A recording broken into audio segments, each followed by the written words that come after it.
Now I've come to the end of my useful life, and there's no point in remaining alive forever, merely becoming a burden to people. So I don't mind now, really, when it comes, as long as it's reasonably peaceful and satisfying sort of death.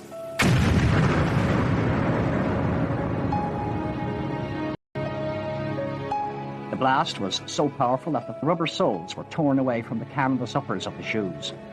The word that they used to use all the time, spectacular. We scored a spectacular, they would tell journalists.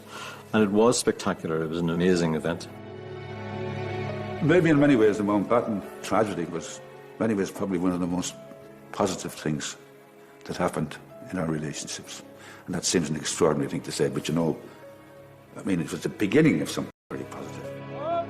The remains of Lord Mountbatten, his grandson and Lady Brabourne were taken to Finner Camp. Mountbatten was an old man leading an innocent life with a large number of children and grandchildren, doing no harm to anyone, quietly enjoying himself in a corner of Ireland. Why on earth should the IRA select him as a target and blow him up?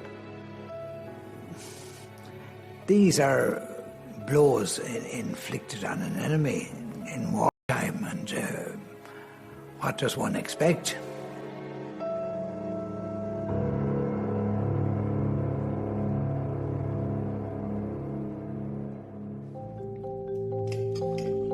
In August 1979, Lord Mountbatten of Burma was enjoying the final days of his annual holiday at his home on the west coast of Ireland. Classybourne came into the family through his wife. It was Edwina Mountbatten's family property. He didn't really go there very much while she was alive, but after she died, they began this practice of annual summer holidays in which the whole family, all the children, and progressively more and more grandchildren would assemble. And he attached enormous importance to this.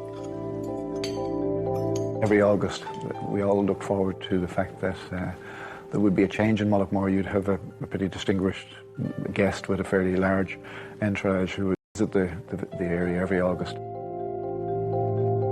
Shadow 5 was the focal point of their holidays, and they spent probably most of the time on the actual boat. He'd been coming to the Irish village of Mullaghmore for nearly 20 years.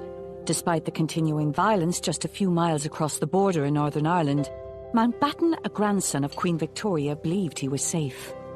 I know it was much more intense, the security, but in August 79, there was just myself and a uniformed colleague on protection duty during the daytime.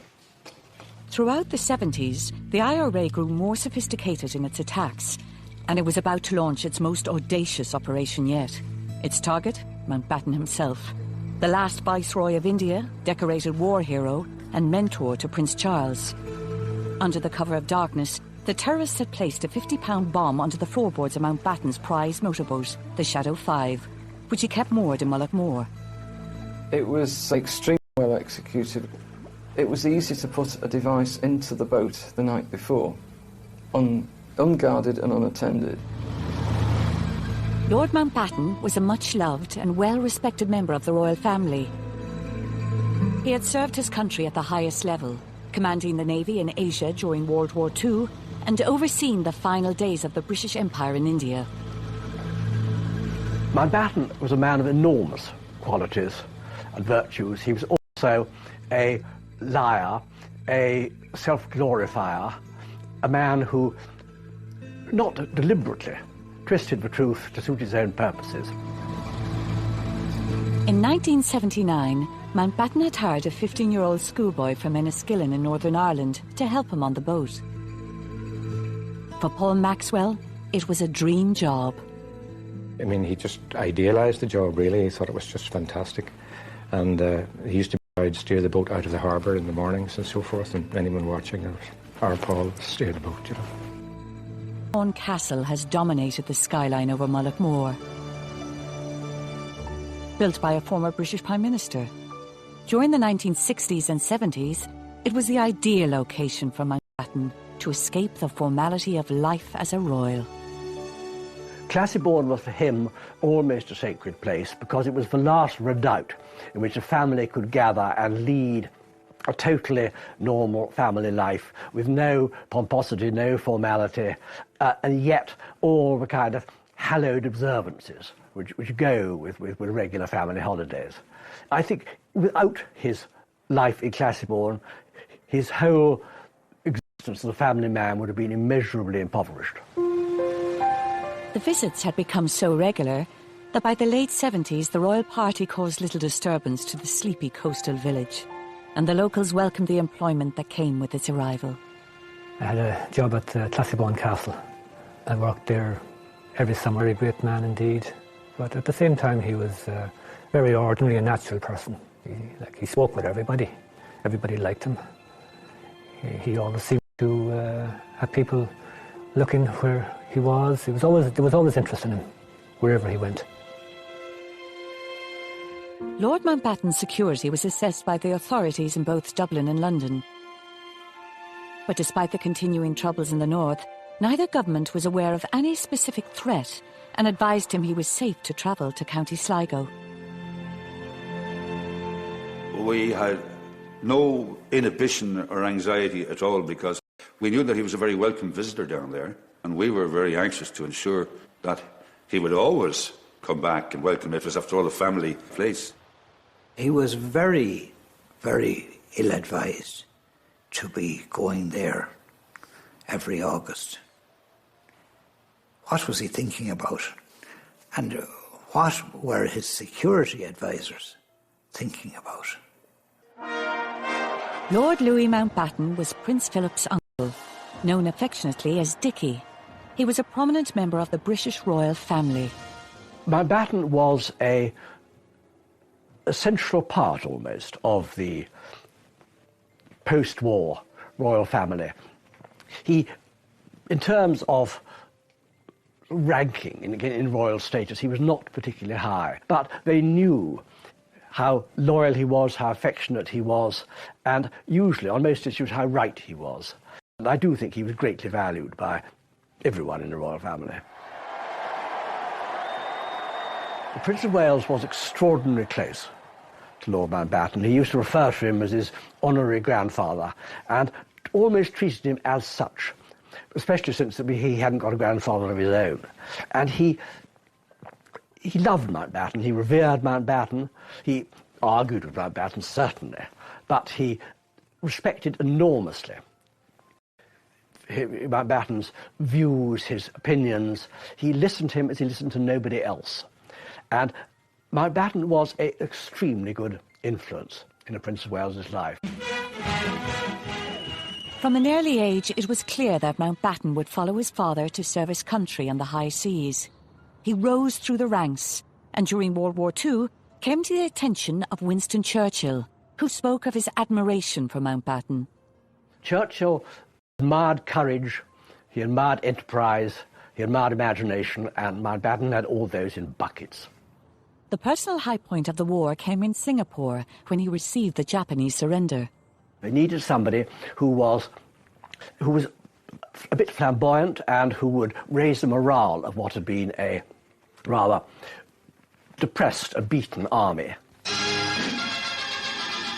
New Delhi airfield and the arrival of the Viceroy designate. It was because of this experience in Asia that in 1947 the then British Prime Minister, Clement Attlee, appointed Mountbatten as the Viceroy of India, a role that would test all his political and military skills.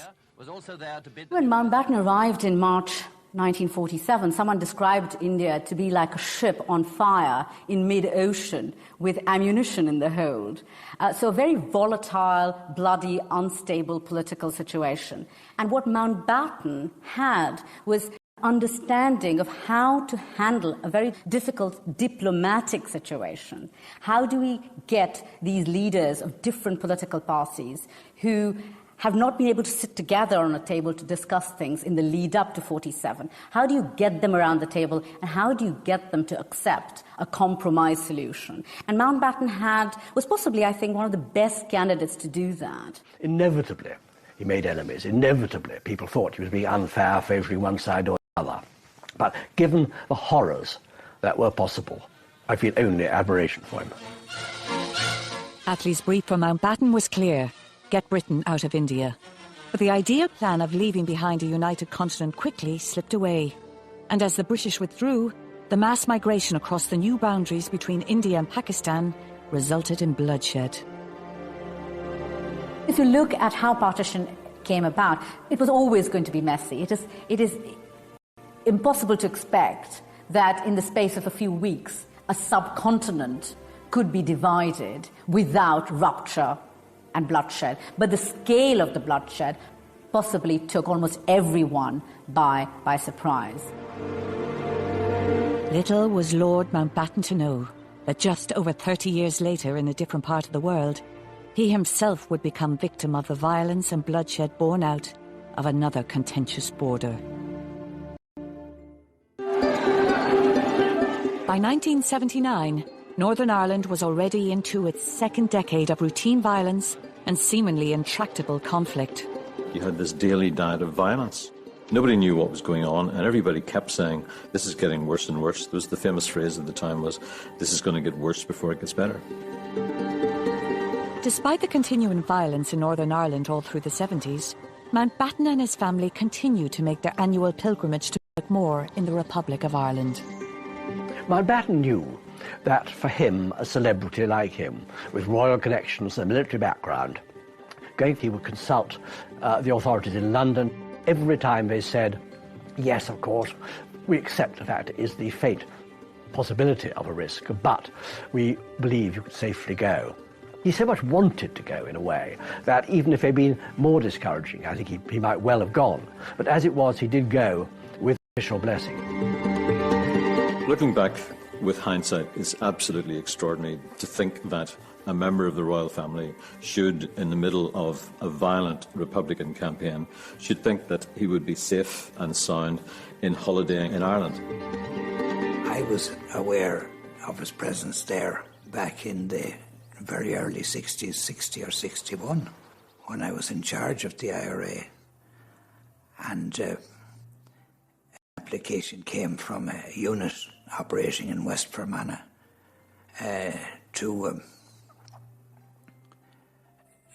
to deal with Lord Mountbatten. I ruled it out at the time because he was in the 26 counties and so on. Now, if he had crossed the border and that we became aware of it, that was a different matter entirely. Successive British governments had struggled to find a political resolution. Attempts at power sharing and ceasefires had failed, and Republicans were now digging in for what they termed the Long War. Then, in the spring of 1979, Margaret Thatcher was elected British Prime Minister. Where there is doubt, may we bring faith, and where there is despair, may we bring hope. Thatcher's not someone for whom Northern Ireland is a central issue. She's not someone who cares about the union, about issues of sovereignty, about all the kind of issues of principle that worried some people about Northern Ireland, some people in the Conservative Party about Northern Ireland. She's someone who's always slightly confused by Northern Ireland.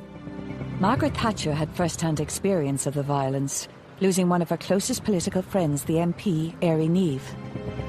A bomb exploded under his car as he left the House of Commons during the British general election in 1979. It was an attack that left its mark on Thatcher. So was with him. And they must never, never, never be allowed to triumph. They must never prevail. Éire Niamh had been very important to her, both in her candidature, in her becoming a candidate to a leader of the Tory party, and so eventually Prime Minister, and then in forming her views about Northern Ireland, about which I think she knew very little at first hand, as it were, until that time. And she was still conditioned by what she had learned from Éire Niamh.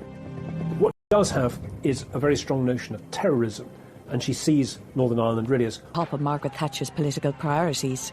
However, the IRA, growing more and more sophisticated in its attacks, was determined to put it on her agenda. At the beginning of the Troubles, IRA people were pouring petrol into milk bottles, putting a rag in, setting fire to it and throwing them at the soldiers. Years passed and they started to get fertiliser, agricultural fertiliser, and grind it down and made a bomb which sometimes went off and sometimes didn't. Then they got gelignite and so on. But then by the late 70s they were into new technology, very worrying for the authorities. In 1979, the IRA made a technological breakthrough that breathed new life into its campaign. members of the South Armagh Brigade had come up with a new way to detonate explosives, which would later prove devastating in the attack on Mountbatten. What the IRA started to do was to take out the mechanism which you have in hobby products like toy boats and model aircraft, and adapt that in a bomb to make it go off when you literally set it off with a remote control. This particular method would set in train a whole new challenge for the British Army and the security forces in trying to counter what was highly skilled and highly technical way of setting a bomb off. Because this involved electronics, it meant that they'd come onto a completely new level of ingenuity and skill and training in being able to make such devices. Up until the mid-70s, the IRA claimed to operate under a policy that banned all military operations in the Republic of Ireland. Despite the situation in Northern Ireland deteriorating, it remained a world away from Mullaghmore.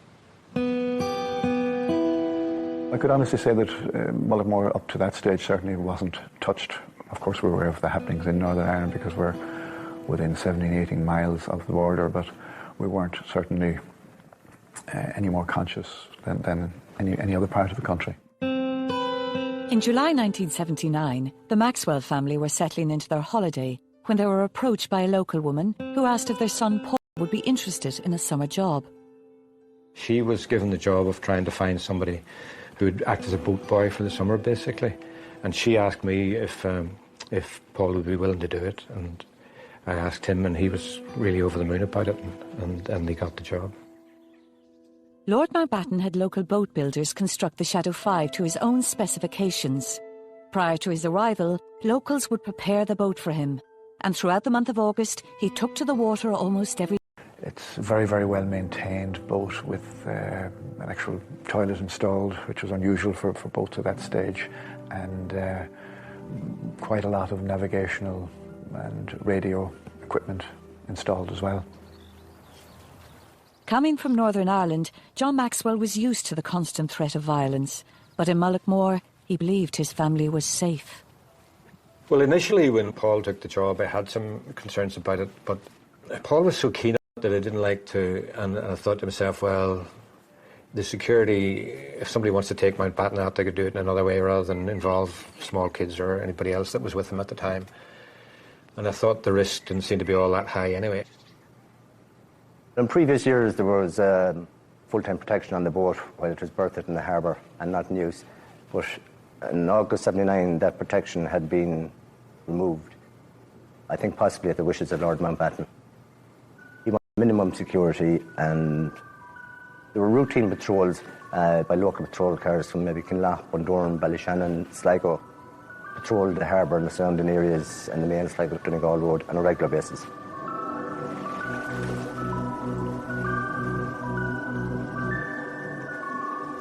On the night of August 26th, the routine patrols failed to spot two men as they made their way out along Mullaghmore Harbour. The IRA team boarded the Shadow 5 and placed a 50-pound remote-controlled bomb onto the floorboards. This was the IRA showing the world a new, frightening capability, both in terms of technology and execution. But unknown to them, their target may have had some sympathy for their cause. The attack was laden with symbolism. Here was the IRA driving the British establishment out of Ireland through military might. However, with the passing of time, it has emerged that Mountbatten himself may have shared the political aims of his own assassins. It seems he had been quietly voicing hopes of a united Ireland, just as he had supported the independence of India more than 3 decades earlier. Lord Mountbatten said he wished me to know that he and Ireland's National Archives has turned up a letter written by a Dublin diplomat in 1972 after he'd spoken to Mountbatten about the Irish constitutional question. He was in no doubt where the Royals stood. They hope that this can be developed into a major advance towards the final solution. Reunification is the only eventual solution. If there's anything he can do to help, he will be most happy to cooperate. Mountbatten was naturally liberal in his instincts. Whatever community he was in, he thought that I suspect that secretly he thought that the end, reunification, was inevitable. All I can say is I wish that Lord Mountbatten had spoken up about that. I'm very interested to hear that, as I haven't been aware of that up to this. But he should have spoken up, and it would have a certain impact at the time. And who knows, it might have changed or helped to change the course of history.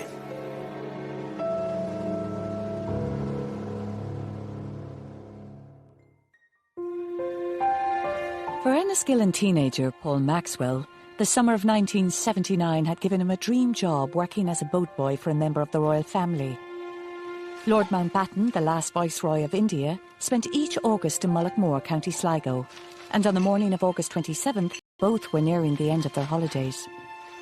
Paul got up as usual in the morning, and we had another couple of kids staying with us at the time, and he called one of the girls a fat lump, and which really annoyed her. And then he went out and he headed across the fields up to the castle. It had been a dreadful summer. Weather-wise, it was just about as bad as you could get. And that date in August was the bank holiday weekend in the UK. And that Monday morning was an absolutely beautiful Monday. The weather was terrific. Beautiful morning. Lord Mountbatten always brought with him a large party of family and friends, and they were keen to make the most of the arrival of the good conditions. Approximately 9:30, Lord Mountbatten, after his breakfast, came out and had a brief conversation with me. He informed me that later that day, he gave no specific time, that he and his party would be going out on board Shadow 5 for a trip to examine the lobster pots. As luck would have it, I went down to collect a paper later on in the morning, and I was watching him across on the other side of the harbour, and he was in the boat. He was sort of getting it ready to go out. And I came out from buying my paper, and he looked across, and I waved at him, and he waved back. That was the last time I had any kind of contact with him.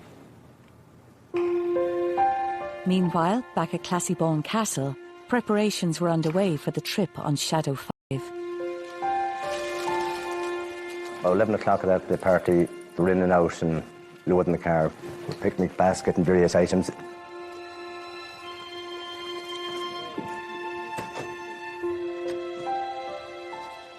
So they all bailed into the car and we headed for that.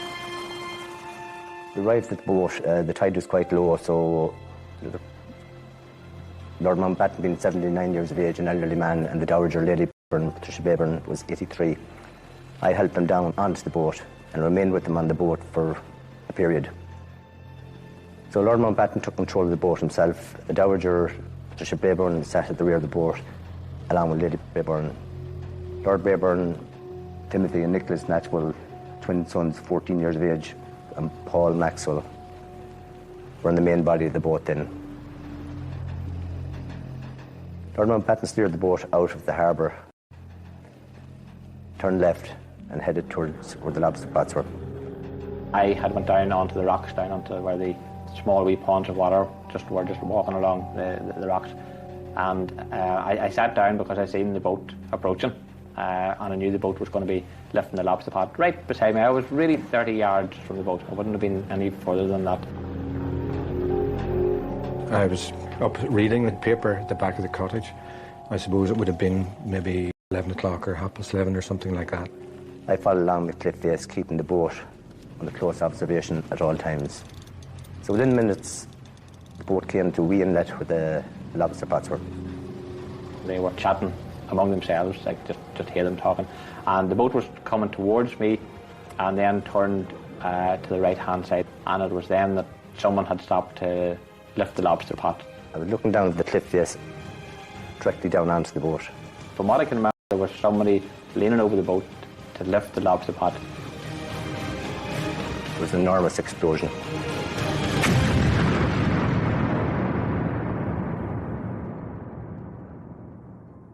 it just riz clean out of the water. It went straight up into the air. It didn't spread out at all. It just went straight up. And it seemed to go up into the air for about, to me, like 5 seconds before there was another merciful explosion.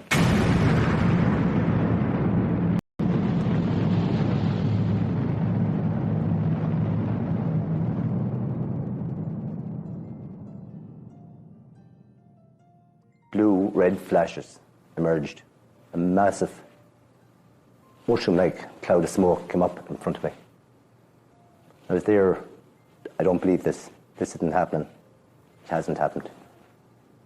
Yet I realised it had happened right before my very eyes. When the smoke settled, all I could see was debris, life belts, pieces of timber floating on the sea. The sea was still dancing. In a million pieces, basically. But people screaming in the water and shouting, and I just remember that very clearly, you know, the shouting and the screaming in the water. I kind of knew straight away that it was a bomb. And I jumped into the car, and there was a guard there. And he confirmed that it was, you know, Mountbatten's boat, and I thought, gosh, nobody could have survived that. And I kind of lost the head to some extent, I suppose, for want of a better way of putting it, and thought to myself, I'll climb down this cliff face and I'll see if I can find any sign of Paul in the water. We had to hold him. The field was just on the edge of a cliff, and there was nothing but rocks below. If he had to jump, he would have jumped to his death, and he was so distressed. He could hear the shouts in the water too, not knowing, I suppose, if that was his son or who it was, and it was, you know, it was all very frightening. At that stage also, quite a lot of boats that had been in the vicinity of the explosion itself had gone to the scene, and they were starting to remove the survivors and the casualties from the water. I met a man on the harbour, and he said, there's some survivors of this, and one of them is Paul, and he's in the Pierhead Hotel.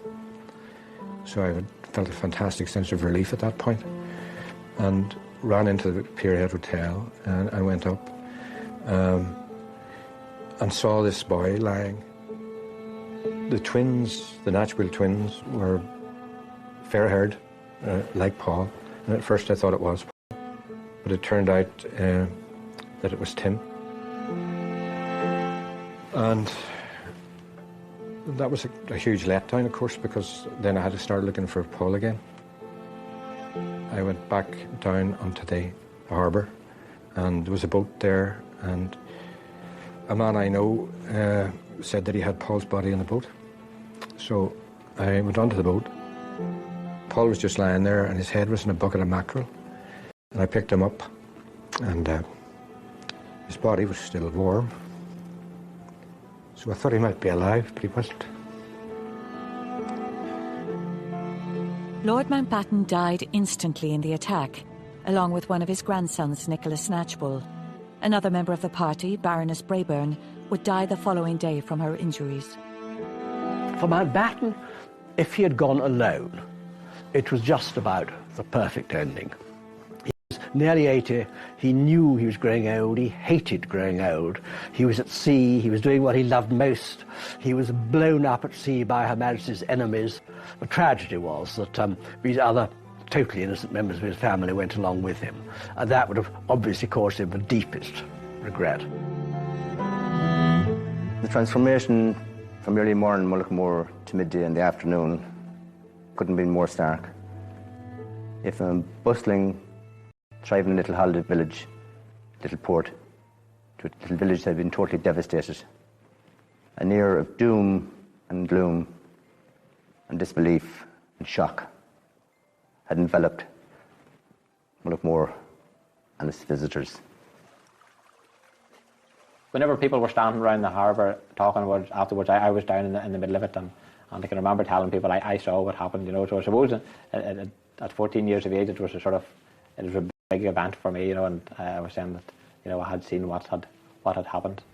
How did you know that it was Lord Mountbatten's boat? Because I was down in the harbour yesterday evening and I seen his boat and I recognised it. Well, there was a green with a white cab and I just recognised it was his boat. I knew that there was only kind of a boat in the harbour. I knew there was one.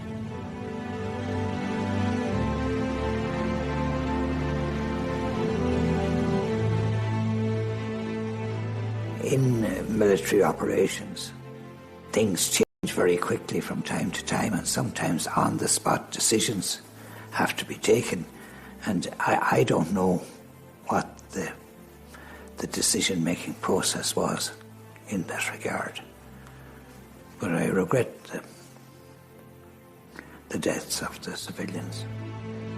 I went into the morgue and I had a closer look at him in the morgue. His body was covered up, so I didn't see the injuries anymore, but his face was little pock marks on his forehead. And I went to stroke his hair, but it was sticky with seawater and oil, and it wasn't a pleasant feeling. But I knew there was no going back from that point of view. He was clearly dead. And I went outside and I sat down and I cried for a long time.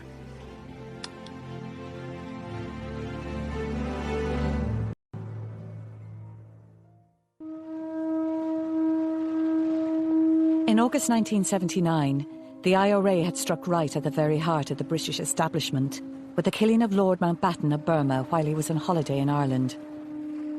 The scale of the human tragedy very quickly became a political crisis in London and Dublin as news emerged of the unprecedented atrocity. It was in holidays in Lange, coming in from the golf course, when somebody ran up to me and said, "Did you hear what has happened? Did you hear?"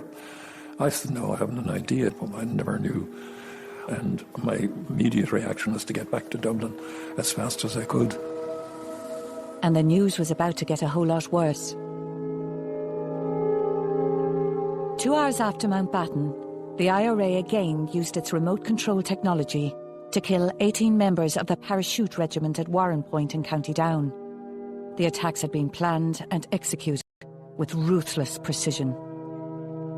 Separately, these were two of the worst, the most awful attacks of the Troubles, with civilians and an old man dying in one attack and a lot of soldiers dying in the other. Separately, they would have still have been a tremendous shock, but together, it was almost mind-blowing, to use the word that was used in those days, that the IRA, which it seemed to be a bit dipping down, could manage this. It was a huge moment where everybody realised that the Troubles weren't just gradually going away, that this had arrived, that these people were so ruthless. The Irish Prime Minister had cut short a holiday in Portugal and was on his way back as the rest of the cabinet met in emergency session. It was a very steamy sort of an atmosphere. The enormity of these deaths and all this violence was fairly well accepted, realised and accepted on the Irish side. Margaret Thatcher's immediate response was to fly into the north to visit the injured soldiers and to walk the streets of Belfast in an attempt to reassert her government's control. Lord Mountbatten was Britain, and Britain was Lord Mountbatten. She had to make an immediate reaction as Prime Minister, and that was designed to reassure opinion in Northern Ireland. I don't think she, at that stage, saw that much was likely to come from cooperation with the Irish government. I think she thought that the Northern Irish situation had to be dealt with by the British government in Northern Ireland. And the other developments came later. There's always a bit of the ambulance chaser about Margaret Thatcher. You know, she likes dramatic incidents with victims she can visit, and of course does go and visit the victims of Warren Point. And that, therefore, kind of fits in with the way she approaches Northern Ireland, always as a series of kind of discrete little episodes, rather than as a problem to which she has some overall view. 2 weeks later, the Irish Prime Minister was in London along with several members of his cabinet for the funeral of the British Royal, murdered in their territory. I think it's an awful thing to be sad at funerals. I hope people won't cry. They must remember that all my life I've enjoyed a joke, I've enjoyed the fun of life, and I'm going to enjoy the fun of dying, and I'm only sorry I won't be there to see the fun of the funeral. Walking to the Abbey that morning, we just walked because we were early, and there were crowds of people passing, and what struck me particularly was the venom. It was in this fevered mood that the Irish delegation led by Jack Lynch found themselves summoned to Downing Street immediately after the funeral, where they faced demands from Margaret Thatcher for greater cross-border cooperation and a new, tougher security regime. She was committed above all, really, to the security situation and to dealing with the terrorist situation, the IRA situation in Northern Ireland on the ground. She was anxious, of course, if there could be any assistance in doing that from the government south of the border, but not really expecting very much on that score at that time. Jack Lynch was nobody's fool. He was a very shrewd operator and very well able to handle most situations. One of the ways in which I thought we might help the Taoiseach would be to produce a document of this size which he could slip in his pocket and look at in the car on the way to the meeting, so that all the points are there. And that's the one that was used in Downing Street at that meeting in September 79. Jack Lynch opened or started at his introduction. He said, "You must appreciate, Prime Minister, that the revulsion in both countries is equal, but you are putting the blame on us. You cannot blame us because we have problems with the IRA just as you have problems. The IRA doesn't recognise our constitution. We have a problem. It's at least as big as your problem." And he continued with that argument. Somebody made the suggestion that, Prime Minister, there may be a certain amount of sympathy with what the IRA are at, with their aims, not necessarily with their methods, with their aims. She became furious. She jumped up from her chair, she thumped the table and was almost about to leap over the table. "Are you condoning murder? And, if this is the way you're going to, if this is your attitude, we finish." And Jack Lynch kind of put his hand out and told the man responsible, or he kind of said, "Look, Prime Minister, we both have the same objective. Don't continue with this sort of attitude." So she quietened down, but obviously her nerves were on edge, and the memory of all the deaths was obviously very, very live. I remember on one occasion saying, "But murder is murder is murder." Well, we didn't need to be told that. But to try to eradicate the causes of murder, that in numerous meetings with her, she had a narrow focus, to say the least, rather tunnel vision. Mrs. Thatcher's reaction was actually quite measured. You obviously had the panic and the anger of the first few days, but she didn't say, "Right, let's bring in a whole new package of security measures. Let's bring in more shock troops." The Irish authorities moved quickly, and within months, IRA man Thomas McMahon, who'd been arrested on the day of the attack, was jailed for life for planting the bomb on Lord Mountbatten's boat.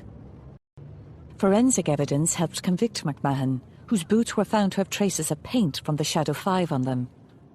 We realised, we just can't react and give these fellas the right to have us all on the back foot reacting to what outrages of that nature. If we do, we'll never make progress. Never. We might as well give up the business of government and say, "OK, you guys, come on, take it over." That wasn't going to happen. Never did. The political fallout of the IRA attack ushered in a greater understanding of the Northern Ireland troubles between both governments. Only a few months into her first term as Prime Minister, and having to deal with the assassination of a prominent member of the royal family and the massacre of 18 soldiers, Mrs. Thatcher began to realise that security measures alone would not solve the situation. Meanwhile, the Irish government had to deal with the fact that the IRA was operating in its jurisdiction at a worrying new level of ruthlessness. Maybe in many ways the Mountbatten story, Mountbatten tragedy, in many ways probably one of the most positive things that happened in our relationships. And that seems an extraordinary thing to say, but it was the beginning of something very positive. Mullaghmore stands alongside many other towns and villages of Ireland, whose very names are synonymous with the death and violence inflicted during the historical period now known simply as the Troubles. By killing a member of the royal family, the IRA brought international attention to the conflict. But it also heralded a new era of partnership between the Dublin and London governments. It simply never occurred to him that anyone would attack him at sea. So knowing that, you wouldn't just be attacking him, you'd be attacking other innocent people who are out with him, you'd be attacking children, you'd be attacking women, you'd be attacking a little Irish boy who always went out with the boat. It seemed to him unthinkable. It did the IRA's cause in this country no good whatever. That evaporated. I think I was somewhat ashamed. In fact, I was. Still feel a bit of that. Because we had developed a relationship. We were showing our maturity as a people. We had the confidence to engage with the British government and not always in agreement. And then to see this happen, you'd have to feel somewhat ashamed. I did. Jack did. But I think our British counterparts understood that too. So it didn't damage our relationships at all. In fact, if anything, it would have enhanced our understanding of each other.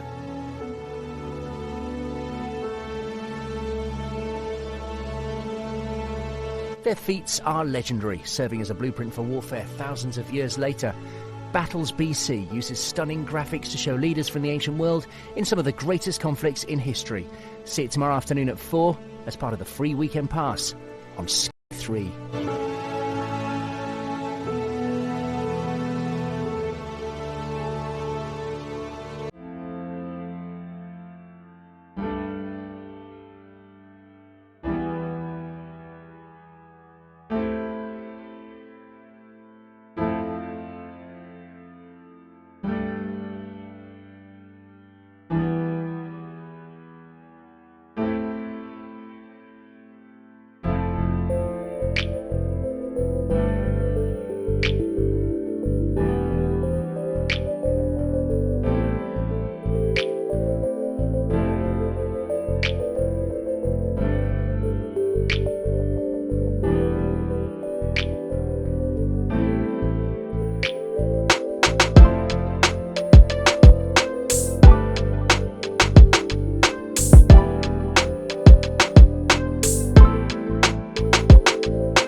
family were settling into their holiday when they were approached by a local woman who asked if their son Paul would be interested in a summer job.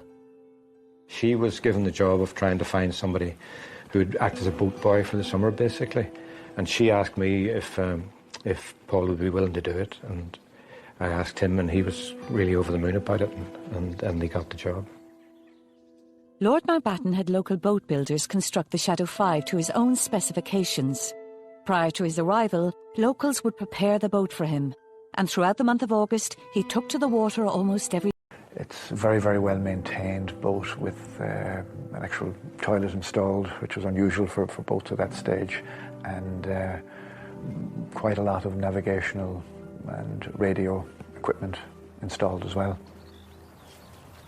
Coming from Northern Ireland, John Maxwell was used to the constant threat of violence, but in Mullaghmore, he believed his family was safe.